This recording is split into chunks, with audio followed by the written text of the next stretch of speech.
que a mí me le acerca, hablando mal en castellano, porque yo soy un cineasta y a ti también, pero es que cuando entra en un plano corto, se nota que no hay más que lo que sale en el plano corto. Es decir, él hace un plano general fantástico, formidable, todo el mundo está muy bien colocado y después va a un plano corto donde el médico se acerca a un enfermo. Pongamos cualquier ejemplo.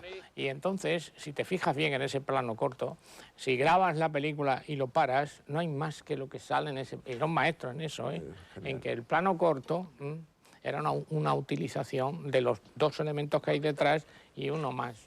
Una pared del decorado exactamente, y poco más. Lo que pasa es que él tiene luego esos toques. Hay un momento, a mí me parece no mueve la cámara, maravilloso en la película, que es cuando la madre muere con el niño en el barco. Ese es un momento... eso es fordiano. A mí me recuerda a esos momentos de John Ford donde pasan los aviones y de alguien que se queda rezagado y cae. Pero esa es la escena que te he dicho al principio, que probablemente nadie sabría si era de Spielberg. Si la vuelves a ver, es lo que hace Spielberg. Sí, exactamente. Hay una cosa que tiene de Mil, y es lo que decías tú hace un momento, que es que su concepción es que la unidad de las películas es el plano. Entonces, cada plano, incluso los planos cortos, tienen un arranque, un desarrollo y un desenlace y un clímax.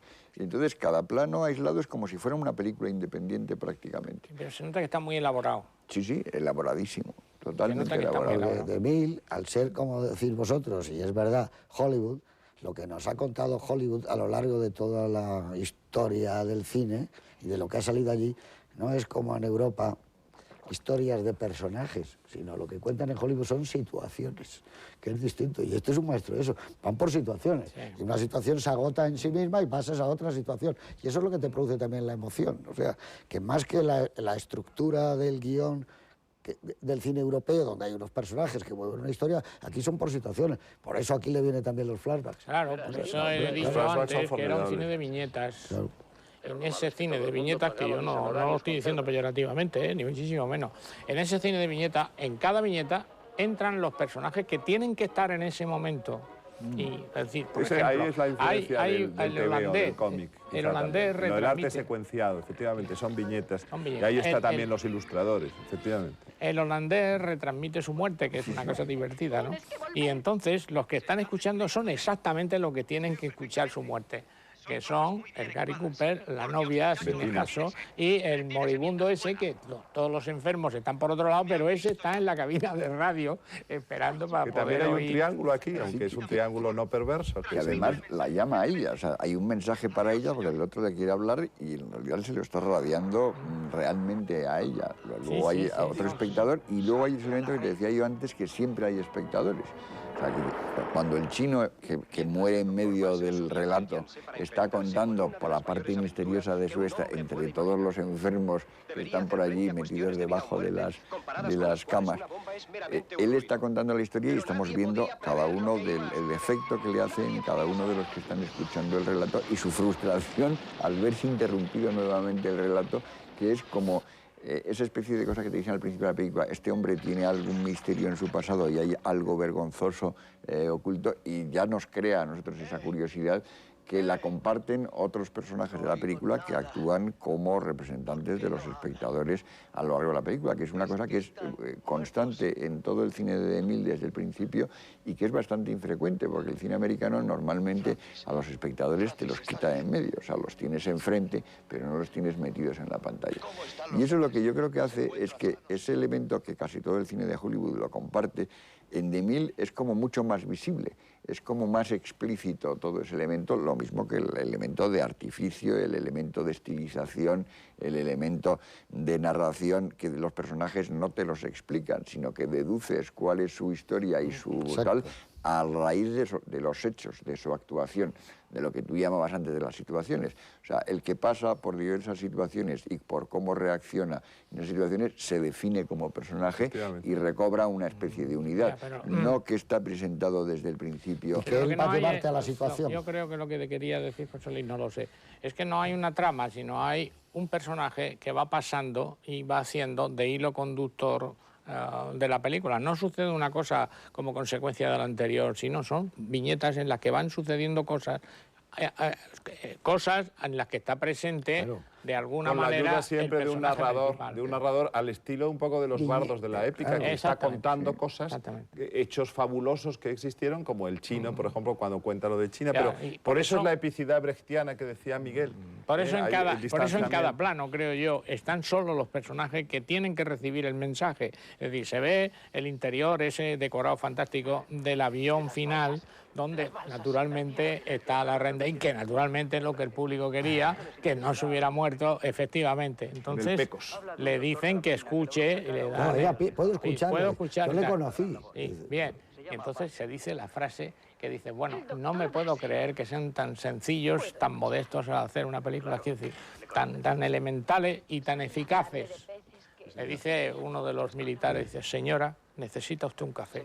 Que es una cosa, como la manera de expresar que esta señora está conmovida, que esta señora el guión es espléndido también. Pero yo creo que eso es por una manera de ir muy directamente ir al grano. Al grano. Sí, claro.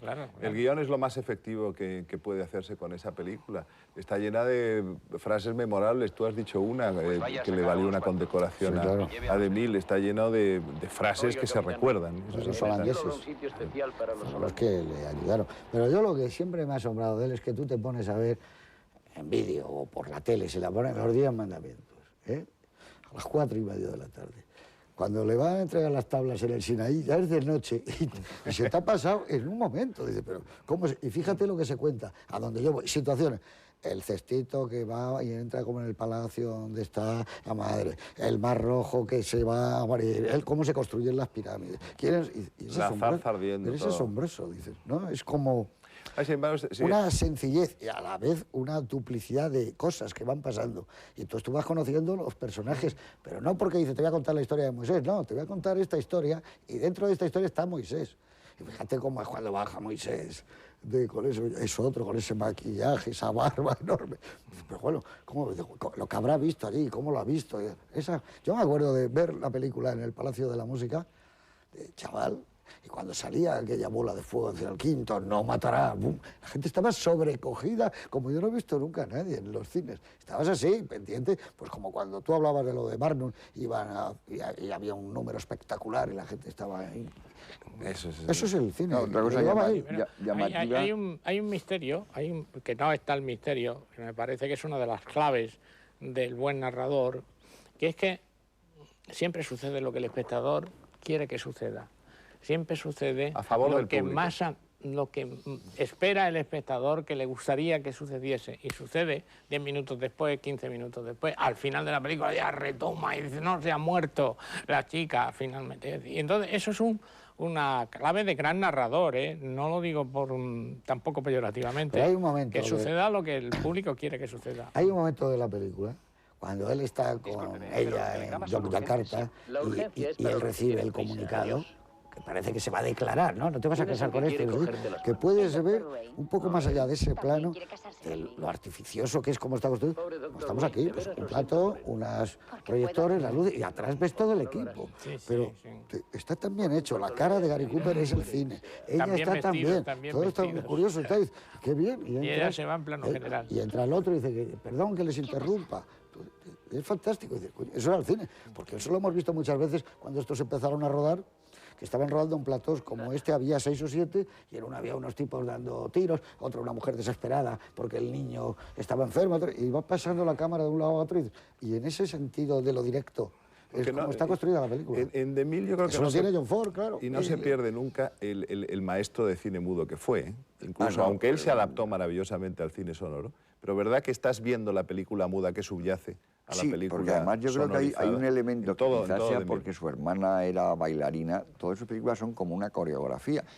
Además ocurre siempre en el momento oportuno. Si ese mensaje llega 5 minutos más tarde, ya se ha declarado. Ya están si ocurre un rato antes, no ocurre lo que hay antes en la escena de preparación e inminencia de ese momento en el que le va a contar que lo ha descubierto, ¿no? Entonces, ese tipo de manipulación enormemente hábil, que es curiosamente una cosa que yo creo que la comparte con los otros directores más célebres que hemos mencionado antes, con Griffith por un lado y con Hitchcock por otro, que son además gente que de alguna manera recurrían en última instancia, se note o no se note, al montaje, que no tiene que ser el montaje en el sentido, digamos, eisensteiniano, claro, sino el montaje incluso dentro de la misma escena. Claro, claro. Y eso que decía antes Juan Miguel, es el elemento de coger cada plano